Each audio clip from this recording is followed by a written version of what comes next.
From Storm Tracker 6, this is your Forecast First. Sponsored by Auto Owners Insurance, the no problem people. Good evening. We start here in the Weather Center tonight with Chief Meteorologist David Young. And David, the floodwaters are rising across Michigan, and the river levels keep going up. So what's the latest out there? It's going to take a while before the river levels begin to drop because of these numbers, the heavy rainfall. Check out the number in Bellevue, 4.5 inches of rainfall, over 3 inches for Grand Ledge, over 2 in St. John's.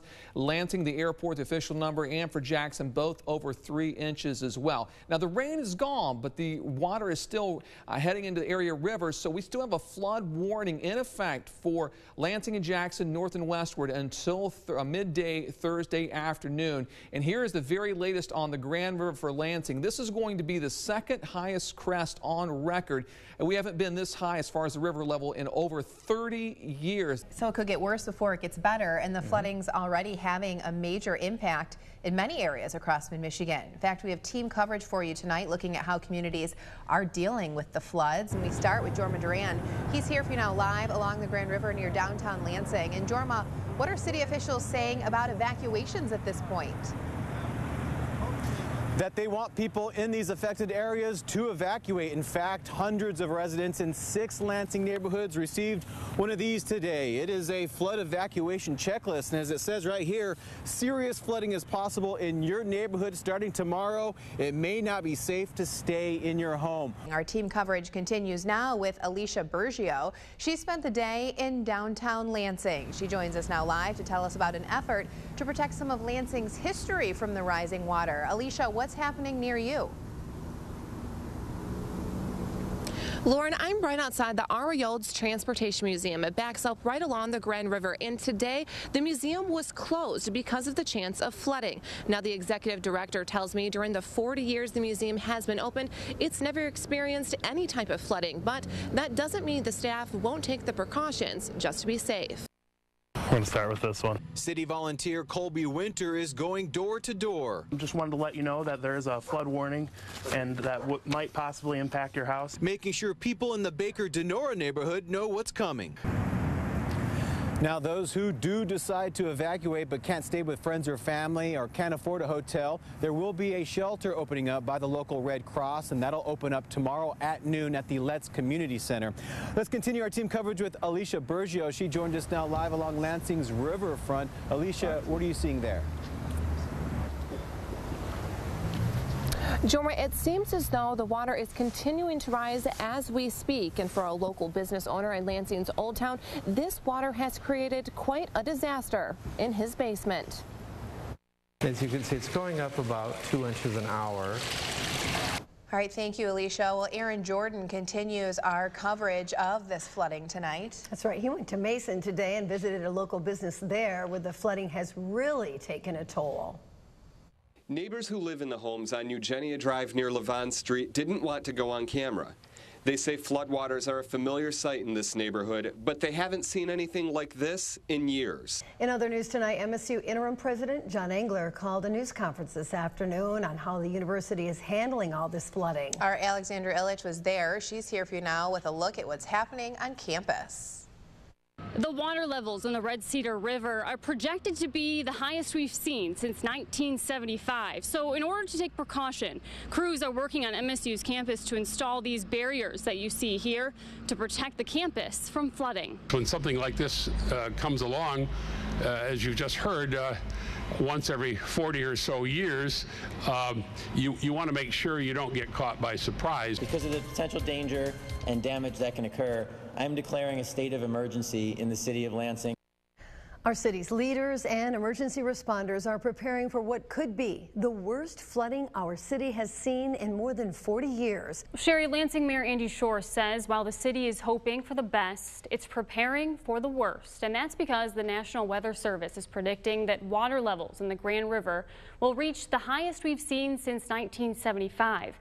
Right now, its levels are sitting a little over 13 feet, but it's expected to crest at 14.5 by tomorrow night. And while the impact may not seem as dramatic now because the rain has stopped, Lansing city officials couldn't have been more clear tonight.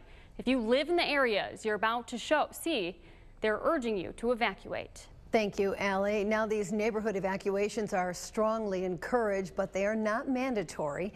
We spoke to one Lansing woman who got this evacuation notice calling on her to leave her home by noon. She says she plans to wait and see how it goes.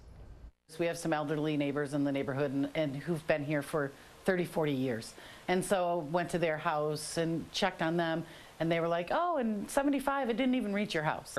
This is from Emily Walls. This is Howard and Kalamazoo near Dagwood, showing all the water that was building up. They were constructing a makeshift dam, though, so this is improving, but it was quite a scary situation out there. Andrew Eagle showing us Tecumseh Road in River Road with the water flowing over onto the road. So obviously a slow go across many sections of Mid-Michigan, and there is the Ovid area and M21 bridge getting inundated by the water. We'll have more in weather, of course, coming up in just a few minutes. This is 6 News at 5. Rising floodwaters are moving in, forcing many people in mid-Michigan to move out. The February floods are our top story at 5.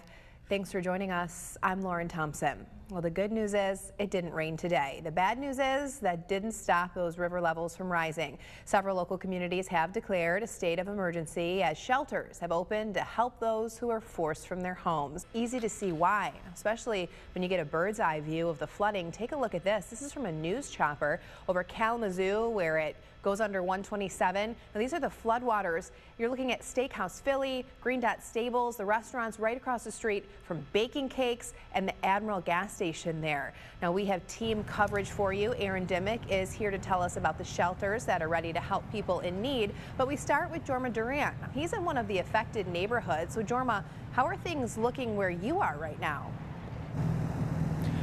Not so good, Lauren, for a handful of people, and here's why. Behind me, you're seeing some of that floodwater, getting into this area. In fact, to the homes to my right, both of them, they have water surrounding their foundation. Thanks, Jorma. Well, as the floodwaters push people out of their homes, they need somewhere to go, and those who don't have family or friends nearby have a couple of new options today. Now, Aaron Dimmick is also out in Lansing right now near one of the flood barriers that's been set up. Aaron, where can people turn if they need a dry roof over their heads? Well, Lauren, we're hearing about a lot of shelters that are opening up in the Lansing area, and that is a good thing. You can see why floodwaters continue to loom large in the Lansing area. I'm at the corner of Howard and Kalamazoo Street in Lansing, where road crew workers just built a makeshift dam to keep the floodwaters at bay. Rising water is making giant potholes and even reducing some roads to rubble. Many across mid-Michigan are completely closed down. Check this out. Now, this is the intersection of Grand River and Okemos Road in Okemos near the Meridian Mall. It's closed because of flooding, but take a look at what happened to someone who apparently ignored those road closure signs. Now, this is just an example of why police say it's so important to pay attention to the warnings. Now, it's not safe to drive through water when you can't see the road. Now, we know you worked at the Weather Channel for several years, so we're wondering, what are your observations about this event compared to some others that you've seen? Well, flooding is always serious, no matter how high the water gets. But I'd have to say, fortunately, the Lansing area is receiving some major flooding that's really been minor in terms of the places that I've seen. I've covered some stories where anywhere from 6 to 8 to 10 feet have washed into some areas. Something that I've been super impressed with was not only the city's response. They went out and they started handing out flyers to hundreds of people, making sure that they knew they probably should evacuate. But the people listened. The flooding we've been seeing this week is reaching its highest point, and local governments are doing everything they can to protect residents. It is our top story tonight at 11. Thank you for joining us. I'm Sherry Jones. The crest of the flooding is expected to happen tonight as water from further up the Grand River and the Red Cedar reaches the capital area. City authorities have told homeowners in several neighborhoods to evacuate. Temporary shelters are open for those affected by the flooding. Of course, the flooding is not just in Lansing. Here's a bird's eye view of Clinton County, where the Clinton River has overflowed its banks into local homes and parks.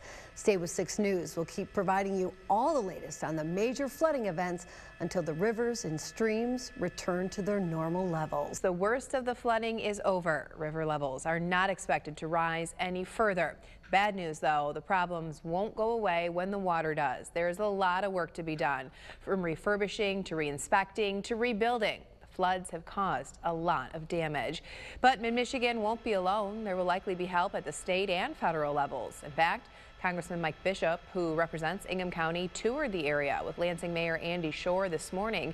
He says it helped him understand the scope of the damage and will help him make his case when he goes back to Washington. Was really shocked at what I saw. I had heard assessments of what the situation was, but I never, ever, and I've been in this community for a long time, never have I seen it this bad. Well, we head out now live to Madeline Odell. She's in Lansing, where she caught up with some local business owners today. And while some got lucky, others did not. What did you hear out there today, Madeline? Lauren, some businesses, including the ones you see right here behind me, were hit pretty hard by the floods and had to close up shop for a few days. But others got lucky. We caught up with one of them to see just how close they got to being underwater. This is how close the Grand River came to reaching the doors of Impression 5 in downtown Lansing. But what you may not know is that this business is more prepared than most for an event like this. The building that Impression 5 is in is a wagon factory that was constructed in 1880. It sits in the floodplain and the floodway. So not only are we in a spot where we're going to get water, the water is going to try and move through the building. That's why, even though the flooding didn't reach their doors this time, they put everything in its place like it could. From Storm Tracker 6, this is your Forecast First, sponsored by Auto Owners Insurance, the no problem people. Well, coming up today in the weather, the Grand River continues to recede. Great news on that front. We're still in this yellow category 4 now, the action stage, but it's dropping. Should be back in the green category over the next 24 hours. The other good news, you look at the satellite radar, no major storm systems out there for the time being, and our next system may not be all in the form of rain. Temperatures out this afternoon, upper 40s, close to 50 degrees, and by this time tomorrow we may tack on another 10 degrees to that. So very warm weather, at least for tomorrow. Tonight's forecast, low temperatures falling into the low 30s with clear skies, temperatures well above normals. More on our rain and our snow chances coming up next in your 6 day. Live from WLNS TV, this is 6 News at 5. The floodwaters recede but leave damaged homes and businesses in their wake. It's our top story at 5. Thanks for joining us. I'm Lauren Thompson. Up to 60 homes and 20 businesses in Lansing are damaged after the historic floods covered portions of the city underwater. A decision to put a dam up across Kalamazoo, where it runs under US 127, likely prevented those numbers from climbing. Today, Madeline Odell spoke to city officials about what went into that decision and whether the businesses on one side of the highway suffered more because of it. Lauren, you wouldn't be able to tell by looking at it now, but just a few days ago, the intersection behind me looked more like a small pond. And according to Lansing city officials, there's really not anything they could have done to keep that from happening. The decision that we made to put the barrier in place was not okay, let's give this a try. According to Lansing Emergency Management Chief Mike Tobin, the plan to put a dam on Kalamazoo Street has been in the works for years. Flood victims are now back inside their homes and businesses, looking at the damage and trying to figure out what to do next. It is our top story tonight at 6. Thanks for joining us. I'm Sherry Jones. And I'm Lauren Thompson. The floodwater has finally receded. But now the cleanup is underway for dozens of homes and business owners across mid-Michigan. Jorma Duran is here for you now with the latest on the flood recovery. Jorma? Lauren, Sherry, the number of flood victims didn't reach into the hundreds like emergency managers feared, but for those the water did affect, it was a soggy and sad day. And the whole basement took on water. Rebecca Blessing has had better days. Just last week, her bottom floor was brimming with her son's books and belongings, and now they bask in the sun on the front lawn. The shock of floodwater filling her home has now morphed into misery. Well, now that many people are drying out, they're looking for the right people to help them rebuild. And in times like this, it's often easy to pick the wrong person for the job. Madeline Odell joins us now live in Lansing with tips to protect yourself from being taken advantage of. Whenever there's some kind of disaster like the flooding we just had here in mid-Michigan, there's usually someone looking to take advantage of those who are most vulnerable. They will either use high-pressure sales tactics, ask for, the payment all up front, not be properly licensed, and then, people are in a bind. Everything's flooded. If you suspect you've been scammed, you can always report the company or person to the Better Business Bureau. Here for you in Lansing, Madeline Odell, 6 News.